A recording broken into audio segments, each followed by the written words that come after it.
Hello दोस्तों, स्वागत है आपका निखिल चिंतन के यूट्यूब चैनल पे। आशा करते हैं आप सभी लोग बहुत ही बढ़िया होंगे। तो आज हम बात करने वाले हैं कि रत्नों की उत्पत्ति कैसे हुई। रत्न तो सभी लोग धारण करते हैं, कोई हीरा, कोई मूंगा, कोई मोती, कोई माणिक्य, कोई पन्ना। लेकिन क्या आपने कभी सोचा है कि इनकी उत्पत्ति कैसे हुई थी?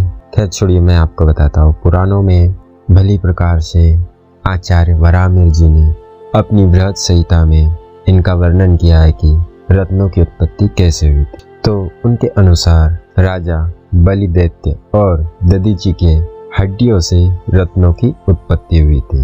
राजा बलि कौन थे, यह मैं इस बात पे बाद में आता हूँ। पहले कहानी आप सुन लीजिए। जो राजा बलि थे, जब उनकी मृत्यु हो गई तो उनका जो शरीर था वह अलग अलग क्षेत्र में, उनके अलग अलग अंग पृथ्वी में, आकाश में और अलग अलग स्थानों पर गिरे, जिससे रत्नों की उत्पत्ति हुई।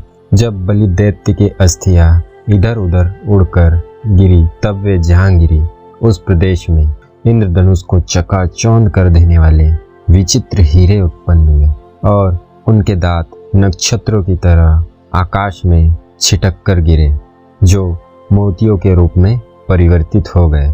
और उस दैत्य का रक्त धरती पर छिटक कर गिरा, वह सूर्य के किरणों से सूखकर माणिक्य के रूप में परिवर्तित हो गया। और जब उसके पितरों को नागराज वासुकी लेकर आकाश पथ से जा रहे थे, तो मार्ग में उन पर गरुड़ ने हमला किया। फलस्वरूप नागराज के मुंह से वे मार्ग में ही छिटक कर पन्नों के रूप में परिवर्तित हो गए, जिससे पन्ना रत्न की उत्पत्ति हुई। और सागर के तटवर्ती भूमि पर असुर के आंखें गिरी, जो नीलम के रूप में परिवर्तित हो गए। और मरते समय असुर की घनघोर गर्जना से कई रंगों के लहसुनिया उत्पन्न हुए। उसके चमड़ी के हिमालय पर गिरने से पुखराज की उत्पत्ति हुई और नाखूनों के कमलवन में पड़ जाने से विक्रांत का जन्म हुआ। राक्षस का वीर्य जो हिम पर्वत के उत्तर भाग में गिरा, उससे गोमेदक रत्न का जन्म हुआ और उसके अन्य अंगों के इधर उधर गिरने से गुंजा, सुरमा, मनु, कमलनाल, दिप्रीमय आदि रत्नों की उत्पत्ति हुई। अग्नि ने असुर के रूप को नर्मदा में ले जाकर डाला, जिससे रुधिराज अंकोल पैदा हुआ और अतलियों से प्रबाल विद्रुम मूंगे की उत्पत्ति हुई। असुर की चर्बी जहाँ जहाँ गिरी, वहाँ स्फाटिक आदि की खाने बन गई। रत्नों की उत्पत्ति के संबंध में एक अन्य कथा भी प्राप्त होती है। एक बार राजा अम्बरीव ने अपनी राजसभा में उपस्थित पंडितों एवं सभासदों से जिज्ञासा प्रकट की कि ईश्वर ने इन रत्नों को किस प्रकार उत्पन्न किया, परंतु उनमें से कोई भी समाधान प्रस्तुत न कर सका। तभी दरबार में महर्षि पराशर पधारे।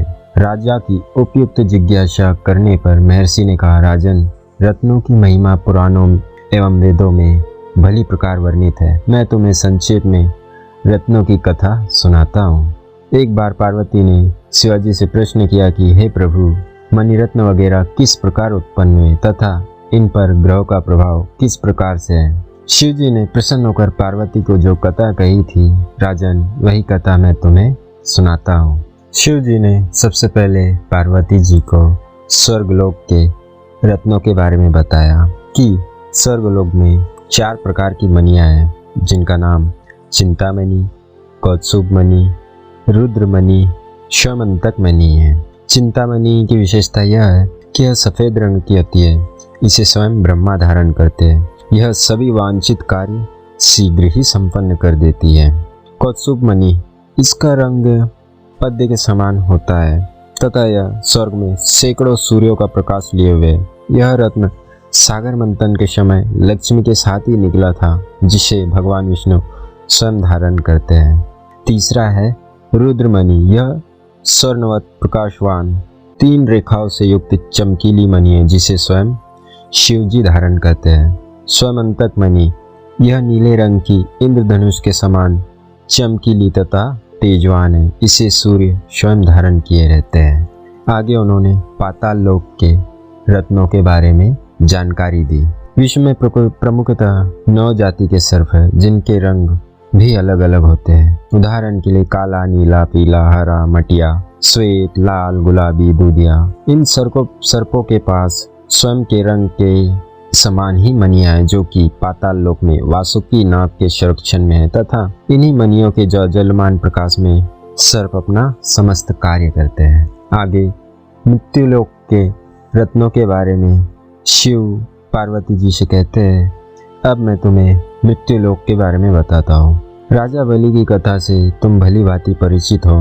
भगवान विष्णु ने वामन अवतार धारण कर उससे 3.5 पैर पृथ्वी मांगी। प्रभु ने 3 पैरों से 3 लोक नाप लिए।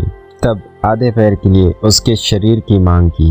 राजा बलि ने अपना पूरा शरीर वामन को समर्पित कर दिया। भगवान विष्णु के पद स्पर्श से वह रत्नमय वज्रवत हो गया। तत्पश्चात इंद्र ने उसे अपने वज्र से पृथ्वी पर गिराया। पृथ्वी पर टुकड़े टुकड़े होकर गिरते ही शरीर के सभी तत्वों से अलग अलग रंग के रत्न प्रकट हुए। तब मैंने उस शरीर के अंग प्रत्यंगों को अपने 4 त्रिशूलों पर स्थित कर लिया और उस पर 9 ग्रह एवं 12 राशियों का प्रभुत्व स्थापित किया। वे ही 9 ग्रहों के रत्न, उपरत्न आदि पृथ्वी की खानों में पाए जाते हैं तथा ग्रहों के अनुसार मृत्युलोक में समस्त प्राणियों को शुभाशुभ फल प्रदान करते हैं।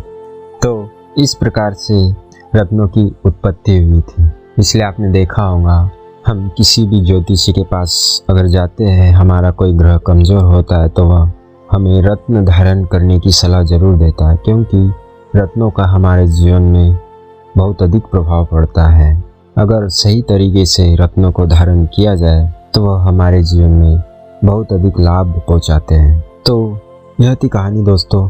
अगर आपको यह कहानी पसंद आई हो तो हमारे वीडियो को लाइक करें, वीडियो में कमेंट करें एवं चैनल को सब्सक्राइब करें, जिससे कि हमें और भी ज़्यादा मोटिवेशन मिल सके और भी कई तरह की वीडियो हम आपके लिए लेकर आ सकें।